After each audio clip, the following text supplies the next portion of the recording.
Olá, na TPC da D desta semana, do dia 14 de março, nós ainda continuamos falando sobre a questão da recuperação e do aprofundamento, conforme já havíamos comentado no vídeo da última TPC. Estamos atendendo a um pedido das próprias escolas em pontos específicos. Para essa semana, a nossa ideia aqui é voltar um pouquinho para os anos iniciais.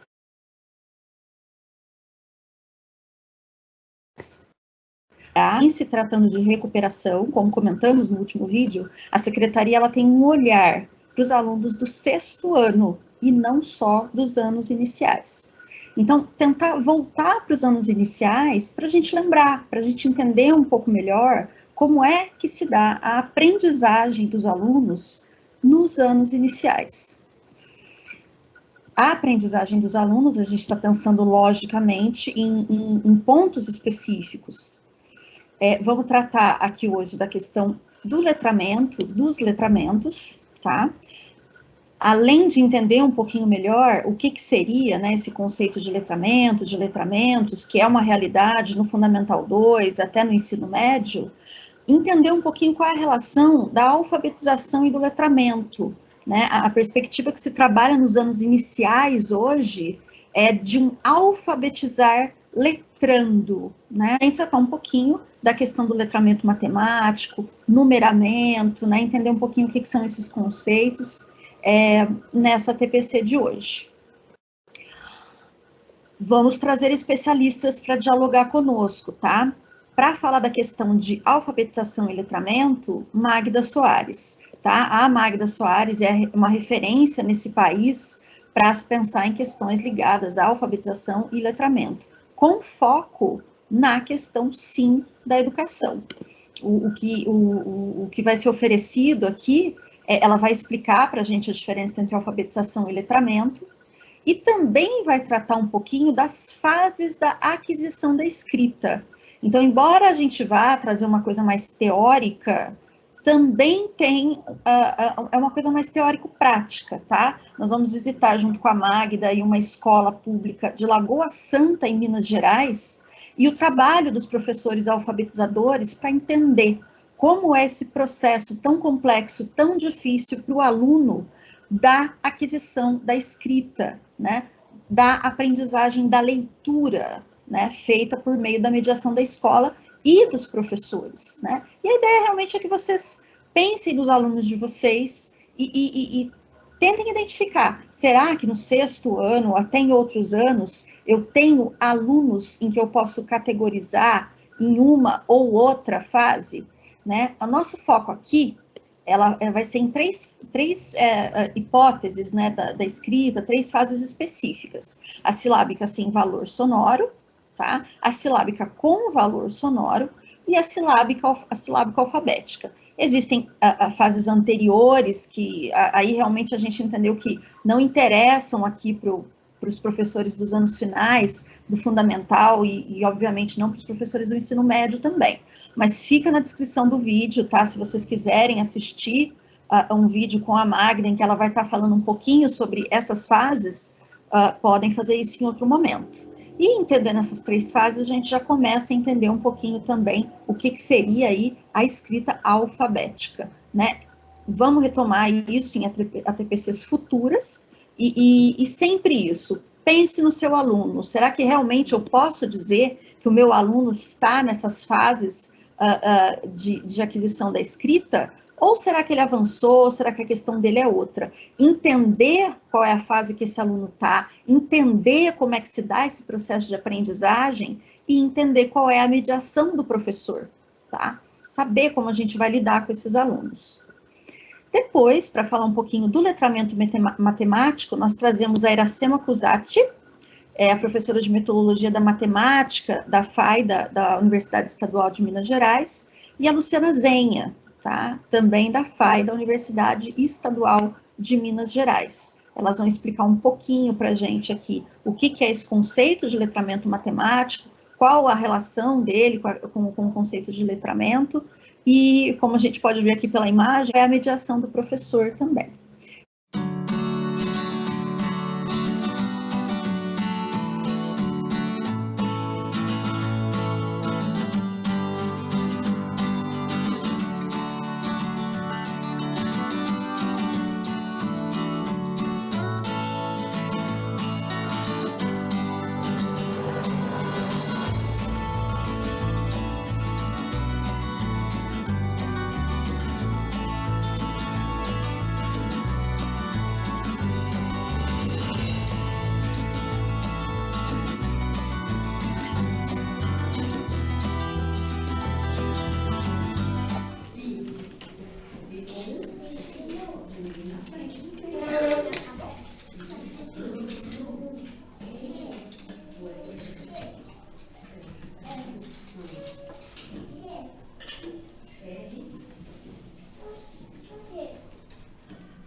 ler para mim. Vê se acerto menina. O dedinho para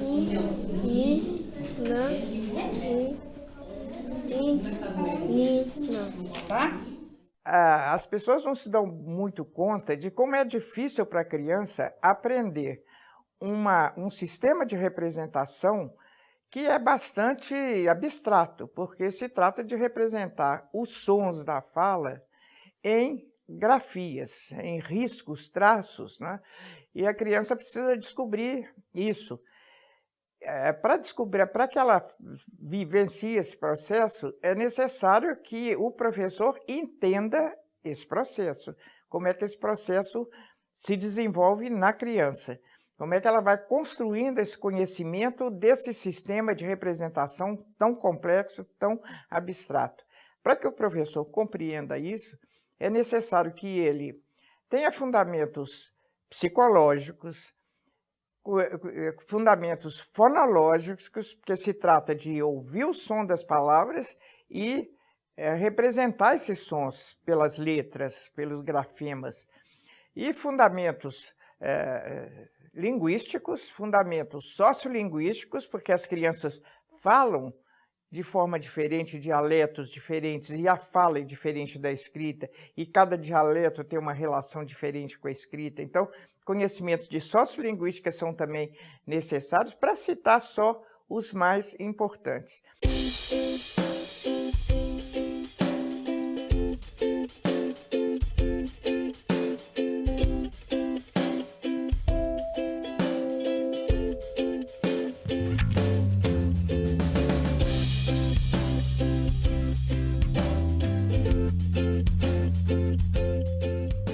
A formação do professor alfabetizador normalmente não contempla estes fundamentos. Isso aparece claramente na compreensão que as pessoas costumam ter do termo alfabetização. O termo alfabetização costuma limitar para as pessoas o que se faz quando se leva a criança a aprender a língua escrita. Eu até prefiro um termo mais amplo, que seria aprendizagem inicial da língua escrita. Porque essa aprendizagem inicial da língua escrita envolve dois processos, a alfabetização e o letramento. O que vem a ser uma coisa e outra? A alfabetização é o processo de aprendizagem do sistema de representação dos sons da fala, ou seja, como transformamos os sons da fala, os fonemas, em letras ou grafemas. Mas não é só isso, não basta a criança aprender a codificar e decodificar, vamos usar esses termos, né? Que vai levar a criança a dominar a língua escrita, porque a língua escrita serve para alguma coisa. A língua escrita existe na humanidade para quê? Para as pessoas interagirem, para registro da memória, enfim, para funções sociais. Essas funções sociais, essa aprendizagem das funções sociais da língua escrita é o que se chama letramento. Portanto, a aprendizagem inicial da língua escrita envolve estes dois processos. De um lado, o processo de aprender a ler e a escrever, e de outro, o processo de desenvolver as habilidades de uso da leitura e da escrita, no contexto social e cultural em que as pessoas vivem.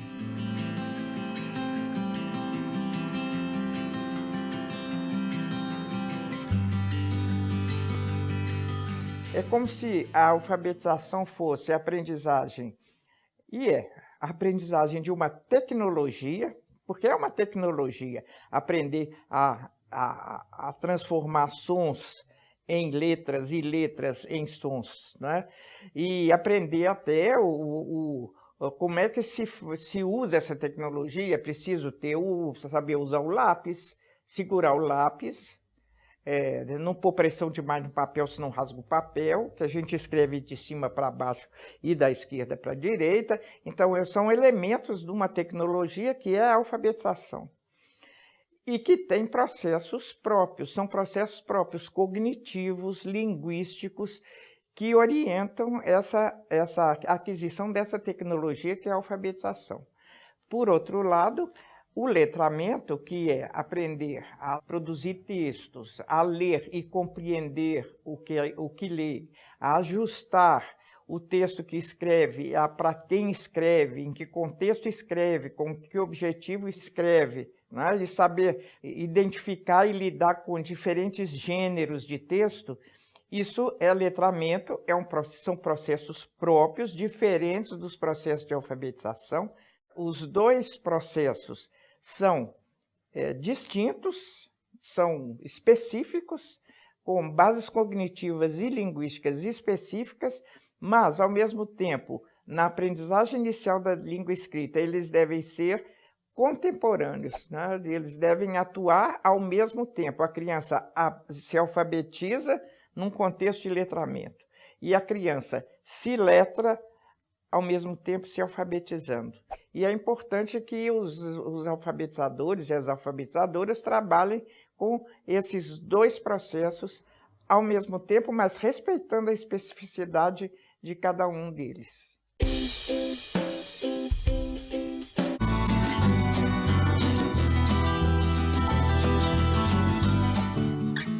As pesquisas da psicogênese da língua escrita mostraram que as crianças passam por fases bem definidas nesse processo de aprendizagem. Isso não significa que todos passem por todas as fases de maneira uniforme. O processo é dinâmico, ocorrem saltos e as crianças estão sempre em transição entre as fases, exigindo do educador muita atenção e sensibilidade.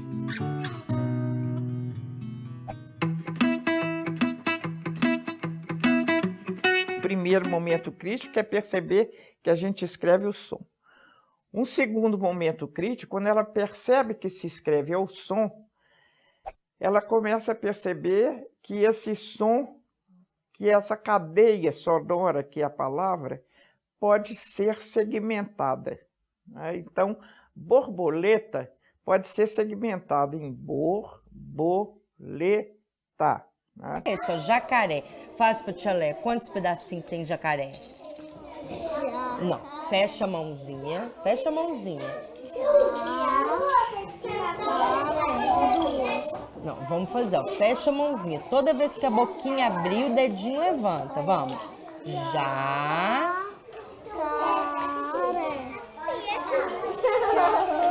Tem quantos? Olha aqui, vamos contar se tem duas. Vou te contar. Vamos contar de novo. 1, 2, 3. Isso. Então, quantas tampinhas que você vai colocar aqui? Isso, muito bem. Ela percebe os pedacinhos da palavra. E esses pedacinhos são as sílabas. E aí ela está na fase silábica. Mas para isso é preciso que a professora trabalhe com a consciência fonológica, dividir palavra em sílaba, vamos bater uma palma para cada pedacinho da palavra, né? Porque você está levando a criança não só a perceber a palavra como som, mas também a perceber que esse som, essa cadeia sonora que é a palavra, pode ser dividida em partes. Na nossa língua é fácil, nas línguas românicas isso é fácil, porque as nossas línguas têm uma estrutura basicamente silábica, né? Quem é o primeiro menino que a gente colocou aqui? Miguel, não é? Qual que é a letrinha do Miguel? M, muito bem. É a letra M. Ó, tem que fechar a boquinha, ó. M. É o M. Então é o M de Miguel. No início do trabalho de alfabetização, atividades a partir dos nomes das crianças normalmente dão bons resultados. I. Quando o M fica juntinho com o I, vai formar o quê? Miguel, não é? Fecha a mãozinha. Vamos falar o nome do Miguel para saber quantos pedacinhos tem o nome do Miguel? Vamos lá. Miguel. Quantos pedacinhos tem o nome do Miguel? Acabou a panela? Acabou? Muito bem.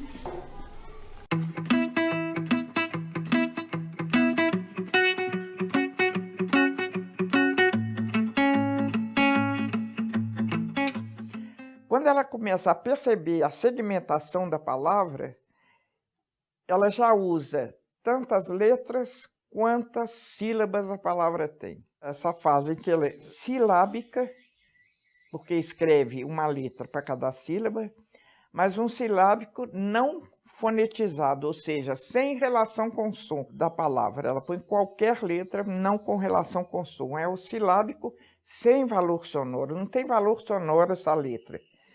Então, vejam que é lento esse caminho pelo qual a criança vai percebendo que a palavra é som, que o som é segmentado e que a letra registra o som.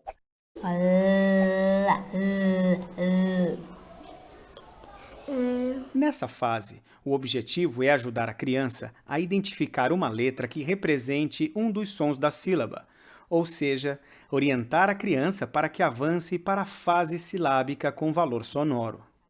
A professora realça os sons das sílabas para que a criança perceba e identifique a letra que os representa. Tomate. 3 também. 3 também. Qual que é o primeiro? Qual que a gente fala primeiro? Sim. Ó? Não, olha o que a gente fala primeiro. Tó. Tó. Tó. Tó. Eu falo primeiro. Como que eu faço tó? Uó. Isso.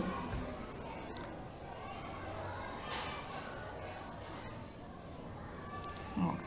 Tó. Ma. Isso.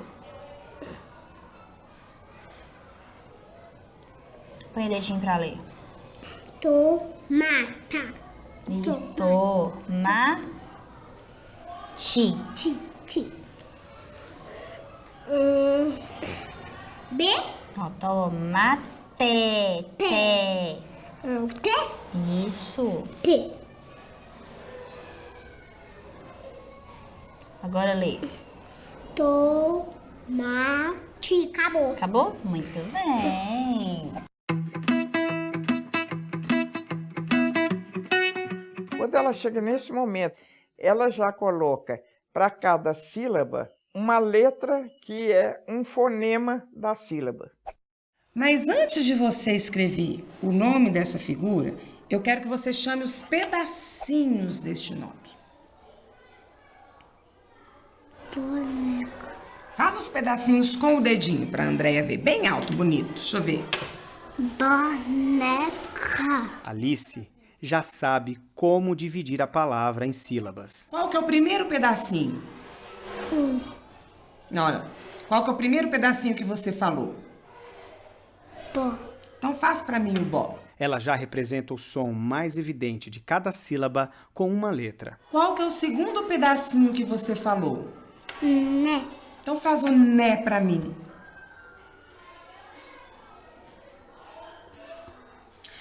Qual é o último pedacinho que você falou? Boneca. Então escreve para mim o último pedacinho. Alice confunde o som da letra H com a sílaba K, algo comum entre as crianças nessa fase. Põe o dedinho para mim e lê. Boneca. Se ela vai escrever, vamos voltar à borboleta, ela põe um O do bor, outro O, bo, um E do lê e um A do tá. Então você tem uma série de vogais, O, E, A, que para ela está escrito borboleta. Você pede para ela lê direitinho, com o dedo em cima de cada uma das letras, borboleta. Porque o som que se destaca para ela na sílaba, na nossa língua e na nossa ortografia, é a vogal. Lema do K da Camila? Nessa fase, o trabalho consiste em levar a criança a identificar outros fonemas da sílaba. A partir daí, ela poderá avançar para a fase silábico-alfabética, em que reconhece esses sons e sabe como representá-los. Val? Vai. Olha para mim. Vaca. O que está escrito? Vaca. Muito bem. Agora aqui, a tia Aline pediu para escrever nata. Lembra do leite que a tia Aline falou? Vamos ler se está escrito nata. Na. Uá. Na. Tá. Ueliuá. Tá. Falo tá. Para que Lavínia avance para a fase silábico-alfabética, é fundamental que ela se escute falando os sons das sílabas. Fala de novo. Tira a mão do cabelinho. Tá. A consciência do som precede a sua representação escrita. Peua. T. T de quem? Tatiana. Então faz aí.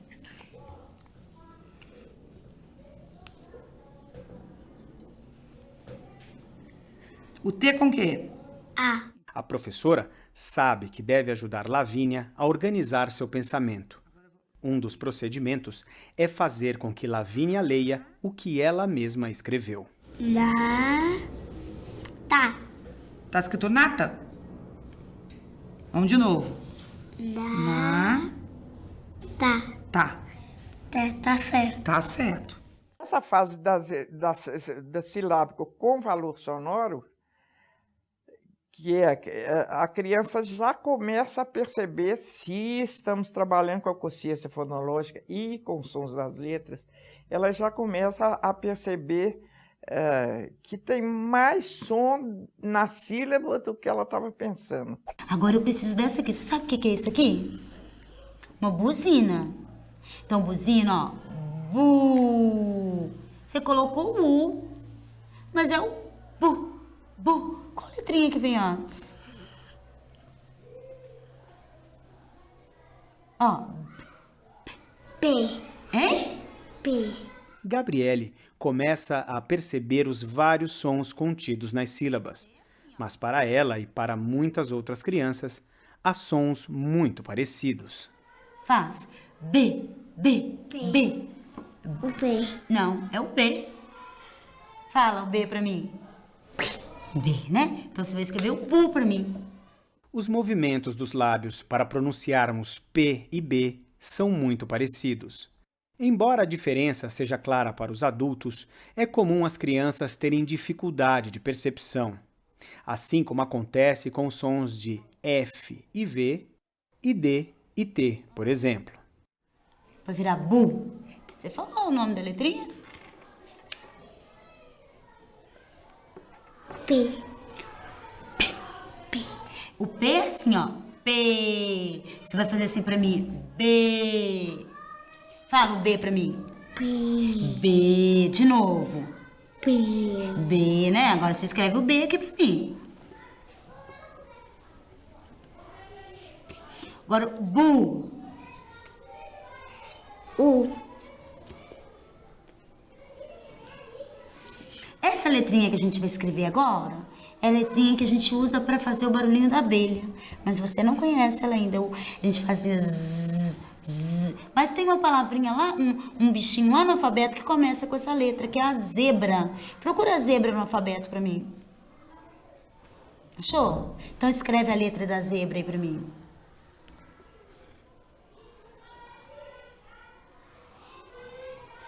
Não, a gente vai mudar.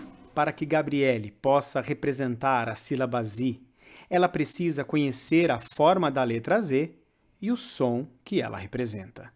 Assim, ó. Isso. Agora um risquinho para lá.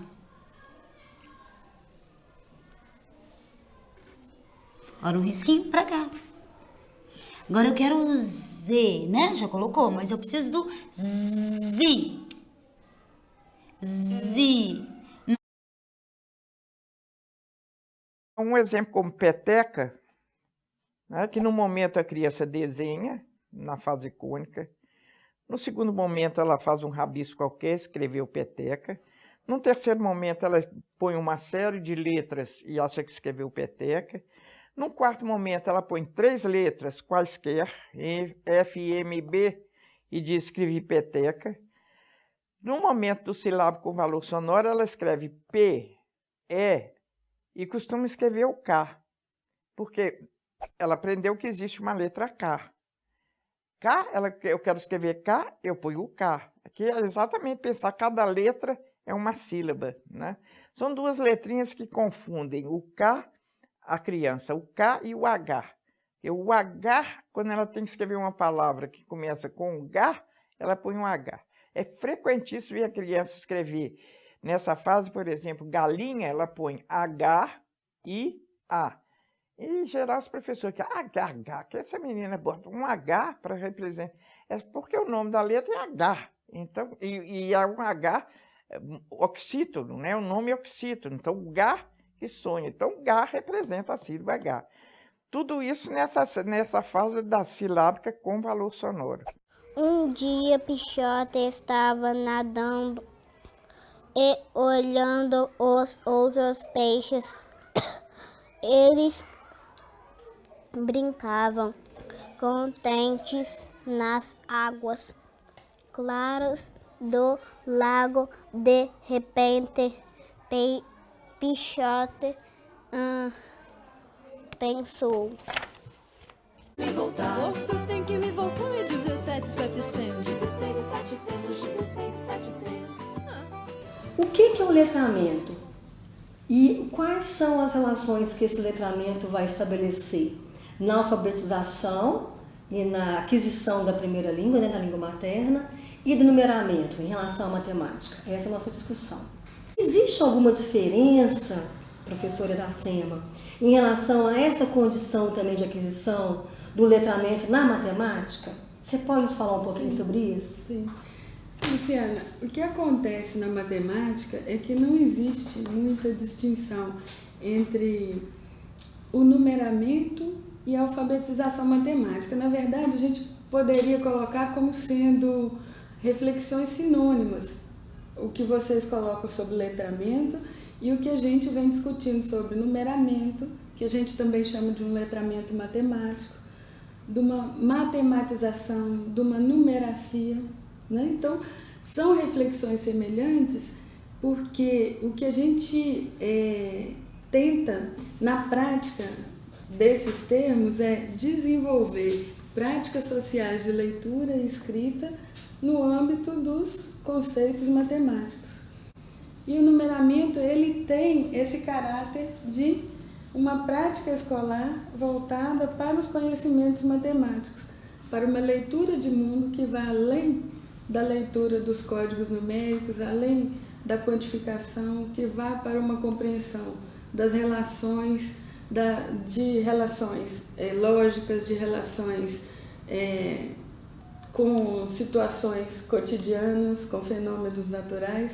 Então, a alfabetização matemática, no nosso entendimento, ela envolve a perspectiva que vocês vêm tratando o letramento. Tem 20 mangos pra tirar 3.300, 16.700, você tem que me voltar. Você tem que me voltar e 17.700. A criança já não nasce também aprendendo a contar, né, Iracema? Não. Então, de que maneira essa prática pedagógica da matemática pode ser desenvolvida na escola, que é o ambiente que nós estamos formando os nossos alunos pedagogos, né, estudantes pedagogos? Isso é uma questão interessante. Piaget, ele traz uma contribuição muito importante para a gente nessa perspectiva, porque a criança, ela desenvolve a quantificação, ela passa por estágios de desenvolvimento na compreensão do campo numérico, mas desde muito tenra idade, ela precisa de ter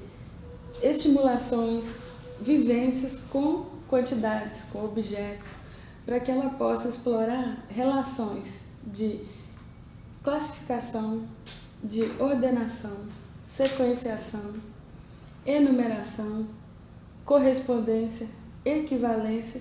Então, ao longo da educação infantil, todas as atividades que envolvem a relação da criança com objetos e que possibilita que ela faça uma articulação desses objetos, seja quantificando, ordenando, classificando, sequenciando, ela vai desenvolvendo elementos importantes para quantificar. E o que Piaget coloca nesse sentido é que ela vai desenvolvendo a conservação. E quando ela se torna conservativa, aí sim, ela não só está contando, repetindo uma sequência numérica de 1 a 9, de 10 a 20, mas ela está contando, quantificando e associando, como a gente pode estar vendo, né, nas quantidades, os 5 a objetos, a 5 objetos, a 5 referências, 5 bolinhas, né? Então, nesse momento, sim, a criança conserva, então ela dá conta de contar porque ela relaciona a quantidade que ela conta a objetos que representam essa quantidade. De que maneira a gente pode montar esse ambiente alfabetizador e qual que é a proposta da disciplina para que a gente possa, ao longo desse processo, também montar esse ambiente na matemática?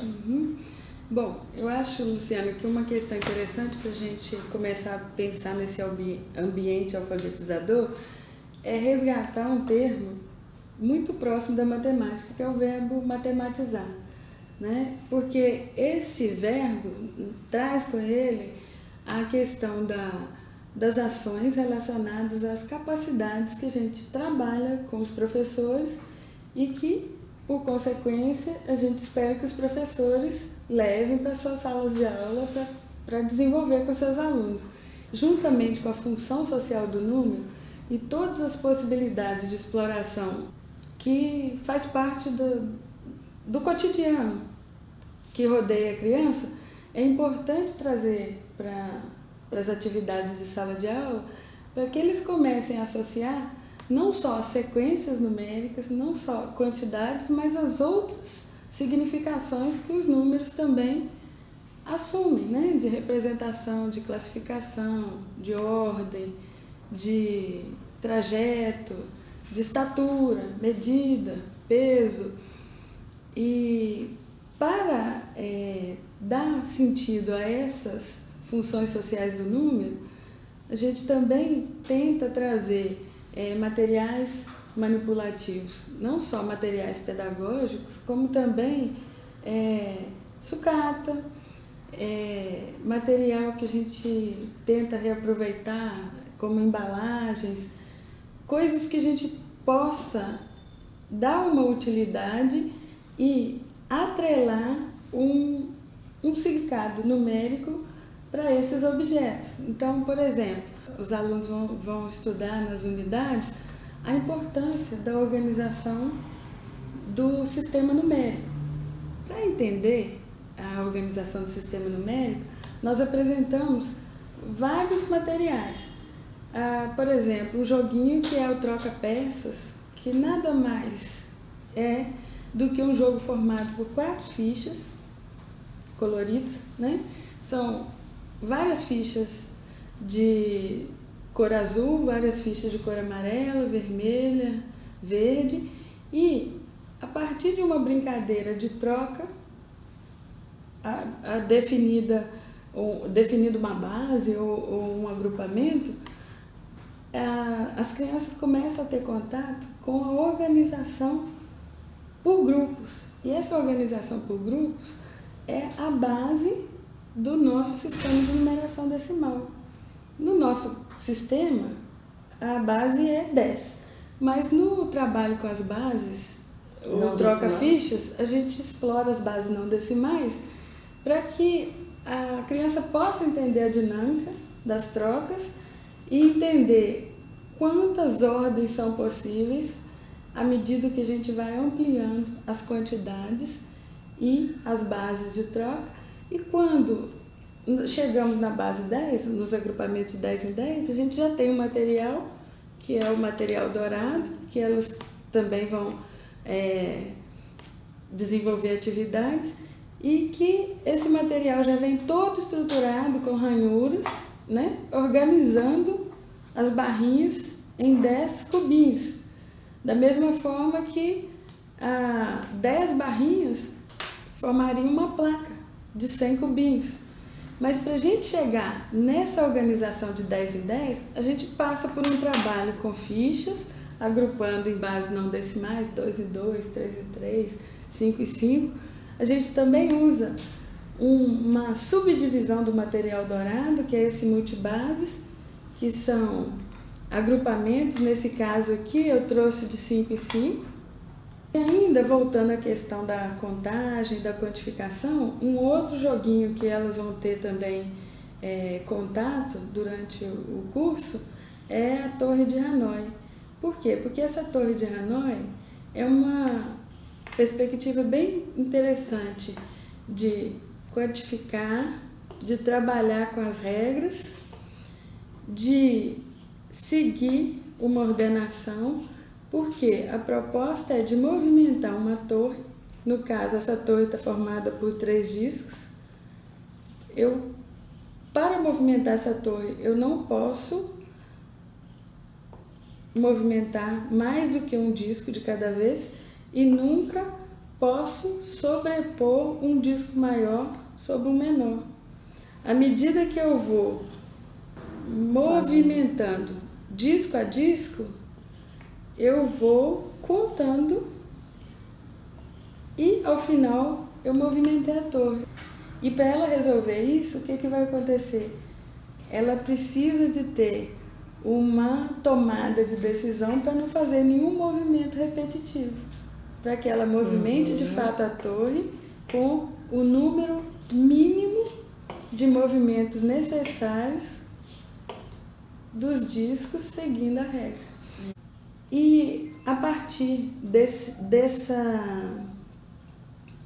compreensão dos pressupostos do sistema de numeração decimal, a criança ela está apta para operar com quantidades centesimais, milesimais, sem nenhum problema, seja dividindo, multiplicando, subtraindo ou adicionando. E eu gosto muito de inverter a ordem porque a gente não precisa de primeiro adicionar para depois subtrair, né? Até porque multiplicar nada mais é do que uma sucessividade de adições, né? Então,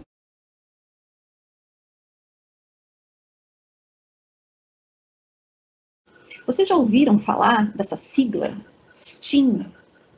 STEAM é uma abordagem baseada em projetos transdisciplinares que tem sido muito discutida atualmente. E, inevitavelmente, é lógico que essa abordagem também tem sido discutida na área da educação.